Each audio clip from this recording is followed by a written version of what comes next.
धीरे धीरे करेंगे विपरीत दिशा में, बाएं से दाएं।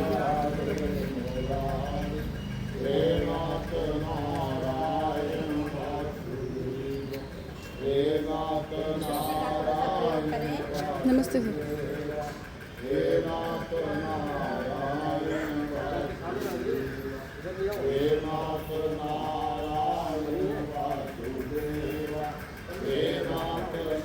वापिस दाईं टांग मोड़े। ये बिछी हुई है। बहुत ही अच्छा लग रहा है आप सबको देखकर। और अब वो लोग हाथ खड़ा करेंगे जो पहली बार योग से जुड़े हैं, इस शिविर के माध्यम से, जो पहले योग नहीं करते थे लेकिन अब आए। बहुत अच्छा। हाँ, जो नए लोग आए हैं इनके लिए एक बार और जोरदार तालियां बजा दो, जो शिविर के माध्यम से यहाँ आए। ये हमारे लिए विशेष होते हैं। जब भी आपको थकान महसूस हो, एक गहरा लंबा श्वास लें। थकना नहीं है। योग की यही खासियत है कि थकते नहीं हैं। हर आसन के बाद थोड़ा विश्राम।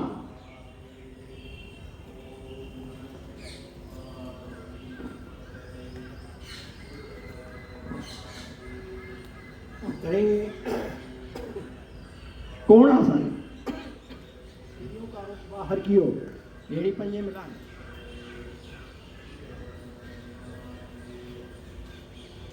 गहरा लंबा श्वास भरें और धीरे धीरे शरीर के मध्य भाग को उठा दें ऊपर से ऊपर। पंजों को आसन से लगाने का प्रयास।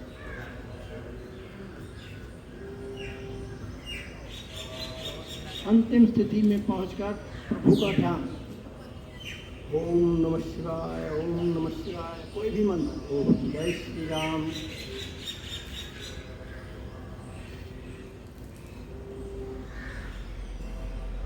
अंधों के लिए जिसको समझ में ना आए सामने देखेंगे। उठाएं ऊपर, खींचें। बहुत बढ़िया। कुछ पल रुकने का प्रयास। ये थोड़ा कठिन आसन है। धीरे से वापस, क्योंकि हम शरीर को पीछे से मोड़ते नहीं है कभी, इसलिए हम आधे बहुत पसंद हैं। यही क्रिया दूसरे पैर से करेंगे। बायां पैर मोड़ें, बाएं भुजा से ग्रिप करें, गहरा लंबा श्वास भरें और उठा दें घुटने को ऊपर और आगे से शरीर को ऊपर। पकड़ लो अच्छे से, उठाओ।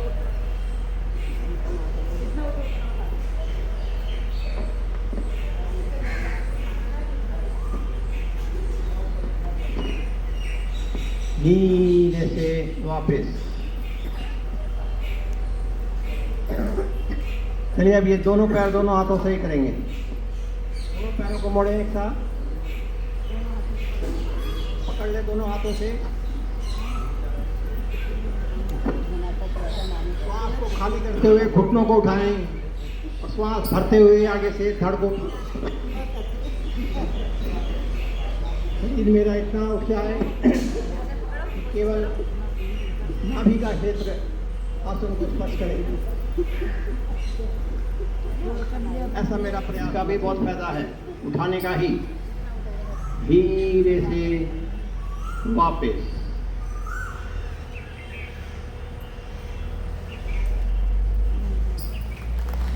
एक क्रिया दूसरी ओर से करेंगे। पूरी ऊर्जा आपको मिले।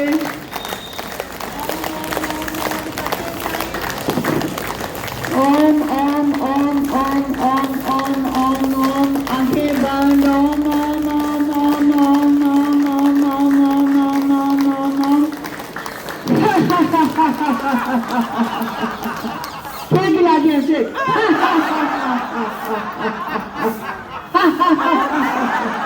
सोए हुए लोग जाग जाए आसपास के।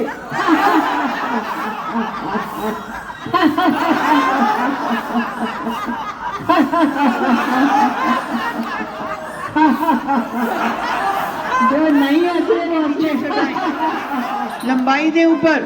बायां हाथ नीचे खींचो, दायां हाथ ऊपर खींचे। शक्ति लगाओ, खींच दो पूरे शरीर को। अब श्वास निकालते हुए अपनी बाईं बगल में झुकें। धीरे धीरे झुकें, आगे ना झुकें। बहुत सुंदर। देखिए, रीढ़ हमारी जितनी लचीली होगी उतने हम जवान रहेंगे, और नहीं तो 40 साल में भी आप बूढ़े हो सकते हैं। तो योग करने वाले 90 साल में भी बूढ़े नहीं होते, उनका शरीर बहुत लचीला रहता है, कोई बीमारियां नहीं होती।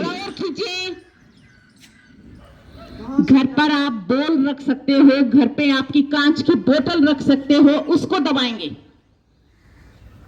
यहाँ पर कुछ नहीं है ना, इसलिए हम ऐसा कर रहे हैं।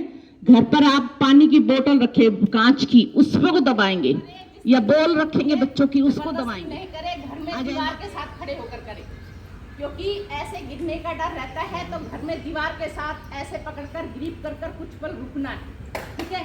मैंने आपको विधि बता दी, आप घर पे करेंगे, ठीक है। दूसरे पैर से भी ऐसे करेंगे। और जो कर सकता है ना, जैसे हम योग के अभ्यासी हैं वो कर पाएंगे। पीछे की ओर भी करना है, ऐसे ये कर कर बैलेंसिंग करनी। ऐसा करने से आपकी ये जंघा का खिंच पड़ती है, और जो गैस बनती है ना पेट में, वो यही रुकती है, इसी पोर्शन पे। और कमर के लिए भी ये पॉइंट है, गैस के लिए भी पॉइंट है। तो इसको मैंने सिर्फ आपको विधि बताई है। अपने डॉक्टर आप खुद बन जाएंगे, अपने शरीर को आप खुद ठीक कर पाएंगे। और साथ में अगर घर में भी किसी को कोई प्रॉब्लम है तो आप जरूर ठीक कर। दूसरे पैर की भी बैलेंसिंग घर में, इसको आप दीवार के साथ देखो। आज पैरों की अभी सूक्ष्म क्रियाएं नहीं की ना, इसलिए बैलेंसिंग कम बन रही है, लेकिन आप करोगे ना तो होने लगे, ठीक है। उस पैर को होल्ड करेंगे, ऐसे होल्ड करेंगे जैसे महिलाएं ऐसे सलवार पकड़ सकती, ठीक है। घर में आप दीवार पकड़ के कर सकते हो, ठीक है। घर में, हाँ, घर में आप दीवार करके पकड़ के कर सकते हो। बस मन में बना लो, आप कर पाएंगे, ठीक है। अच्छा, अभी घुटनों में किस किस को दर्द है? घुटनों में, ठीक है। अभी एक दो चीज घुटनों के लिए भी बात करते हैं। एक दो देखो, जो क्रियाएं कराइए ना पहले पैरों के घुटनों, वही पोजीशन, ये फिर ये 15 से 20 बार ऐसे ही आपने पैर को ऊपर नीचे करना है। ये आपके लिगामेंट्स जो है अपने आप ठीक होने लगे। कहते हैं ग्रीस कम हो गए। अच्छा, अभी कुछ वैसी बातें कर लेते हैं खाने पीने की। कहते हैं कि पैरों में ग्रीस कम हो गई, ज्वाइंट में दर्द होने लगा, तो क्या किया जाए, क्या खाया जाए जिससे जो है हमारे ज्वाइंट ठीक रहे, ठीक है।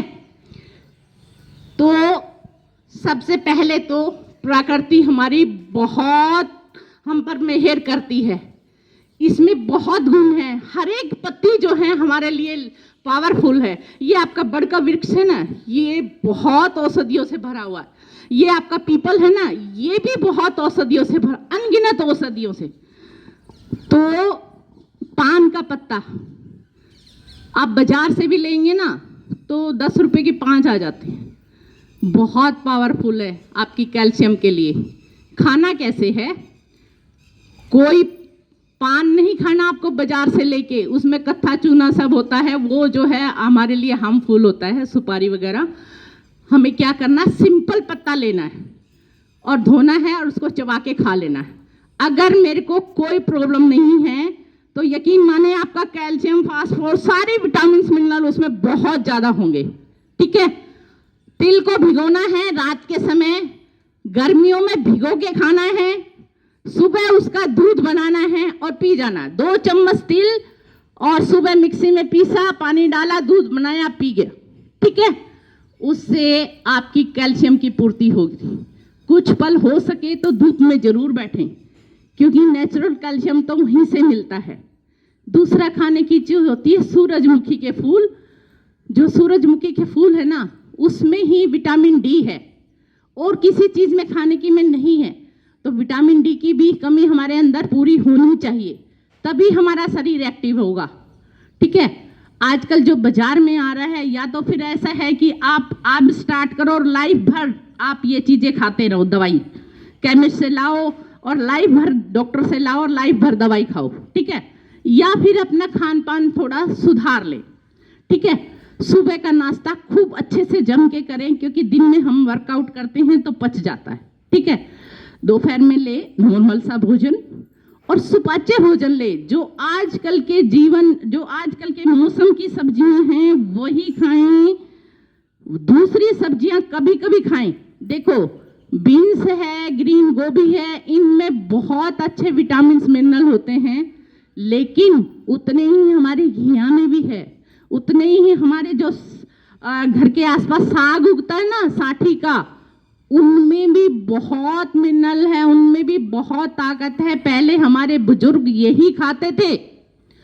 और साठी तो एक ऐसी चीज है जिसको प्रणवा बोलते हैं आयुर्वेदिक भाषा में, पुरानी चीज को नया बना देती है, आपके लीवर को, आपके किडनी को एकदम क्लीन कर देती है। आप यकीन माने, मैं साल में 4 या 5 बार सब्जी उसकी जरूर बनाती हूँ। उसको आप रोटी में लाकर पोकर खा सकते हैं, उसको आप दाल में डालकर दाल बना सकते हैं, उसका साग बना सकते हैं खाटे का, ठीक है, आलन लगा के। तो वो बहुत पावरफुल चीज है। और जैसे हमने पान का पत्ता खाया, आपको जरूरी नहीं है आप महीनों खाओ, 8 से 10 दिन खाओ, ठीक है, फिर 4-5 महीने में 8 से 10 दिन खा लो। आपकी जो शरीर की कमियां हैं वो धीरे धीरे पूरी होती जाएगी। क्योंकि आजकल दूध भी नकली आने लगा, सब कुछ नकली आने लगा और छूटता जा रहा है धीरे धीरे, क्योंकि लोगों को दूध भी नुकसान देने लगा है। तो हम खाएं तो क्या खाएं, क्योंकि गेहूं में भी मिलावट आ गई, जितना यूरिया, इतनी दवाइयां छिड़की जाती है कि हम सिंपल रोटी भी खाते हैं तो वो भी नुकसान देती है। तो थोड़ा सा क्या है, दवाइयां फ्रूट पे और सब्जियों पे भी होती है, उनको लाएं और अच्छे से धोएं और प्रयास करें, चाहे कितनी भयंकर से भयंकर बीमारी है, कैंसर इतनी बुरी चीज है जिसका नाम ही बुरा है, कैंसर है, कोई भी बीमारी है आपको, उसके लिए क्या करेंगे, थोड़ा ये ध्यान दें कि सुबह के वक्त चाहे आप थोड़ा सा सैलेड, खीरा वगैरह काट के और थोड़ा नारियल काट के फ्रूट खाएं। 12 बजे तक कोशिश करें फ्रूट खाएं, चाहे आपको शुगर है, बहुत मीठे वाले फ्रूट भी खाएं। डॉक्टर बोलते हैं मीठा नहीं खाना, लेकिन फ्रूट कोई नुकसान नहीं देता, आप पेट भर के फ्रूट खाएं। शुगर के पेशेंट आम खाएं, मैं गारंटी से लिख के देती हूँ, कुछ नहीं होगा। थोड़ा लगेगा, 1-2 दिन लगेगा बैलेंसिंग में, लेकिन यकीन माने आप बिल्कुल ठीक होते जाएं। मत अपने अंदर की तमन्नाओं को मत खत्म करो, खाओ, सारी चीजें खाओ और 12 बजे तक आप फ्रूट खाओ। कम से कम अपने वजन का जो है 10 ग्राम, जैसे आपका वजन 80 है तो 800 ग्राम फ्रूट खाएं और कोशिश करें 12 बजे तक। और 12 बजे दब के खाना खाओ, खूब दही भी ले, सब्जियां भी ले, रोटी भी ले, खूब खाओ, ठीक है। और शाम का जो है, लेकिन वो भोजन करने से पहले 1 प्लेट सैलेड खाओ। 1 प्लेट आपने सैलेड खा ली, उसके बाद जितनी भूख है उतनी रोटी खाओ, 5 खाओ, 2 खाओ, 10 खाओ, जितनी आपकी क्षमता उतना खाओ और सब पचेगा गारंटी से। और जो आपने फ्रूट खाया है सुबह, जो आपने सैलेड खाया है दोपहर में, उससे आपकी आंतें क्लीन हो जाएगी, उससे आपकी जठराग्नियां प्रज्वल हो जाएगी, उससे आपका शरीर बलिष्ठ हो जाएगा और आपके शरीर के एक एक विकार दूर हो जाएंगे। आप यकीन माने, गारंटी से कह रही हूं मैं। और ये क्रिया जो है ना आजकल बहुत चल रही है। क्या करेंगे, थोड़ी देर नंगे पैर चले, क्योंकि धरती माँ है ना, इसमें बहुत पावर है, इसमें वो शक्ति है जो हमारा भार सहती है, इसमें इतने खनिज लवण है और वो आपके पैर के माध्यम से आपके शरीर के अंदर जाएंगे। तो नंगे पैर चलने का प्रयास जरूर करें, ठीक है। जिसको बीपी हाई है वो घास पर चलेंगे, चलाते जाएं, गर्दन नीचे रखें, पैरों को पूरा खोलें, पंजों को सीधा रखें, घुटनों के जोड़, टांगों के जोड़ सक्रिय होते हुए विपरीत दिशा से, विपरीत दिशा से, बहुत ही प्रभावशाली। अच्छा, दोनों पैरों को मिलाकर करेंगे, दोनों पैरों को एक साथ ऊपर नीचे करें, करें दोनों पैरों से भी, बहुत बढ़िया।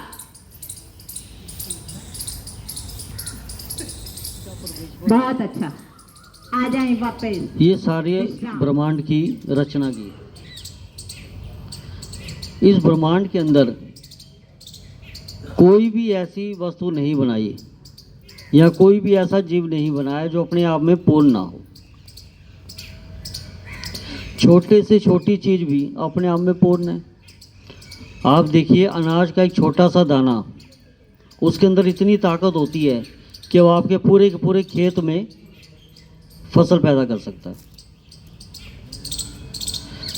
जितने भी परमात्मा ने इस ब्रह्मांड के अंदर जीव बनाए, कोई भी बीमारी, थोड़ा गर्दन को झुकाएं, श्वास आपने देखा भरते हुए ऊपर, श्वास बाहर करते हुए विपरीत दिशा से करें। दाएं से बाएं 4-5 बार अपने शरीर को घुमाएं।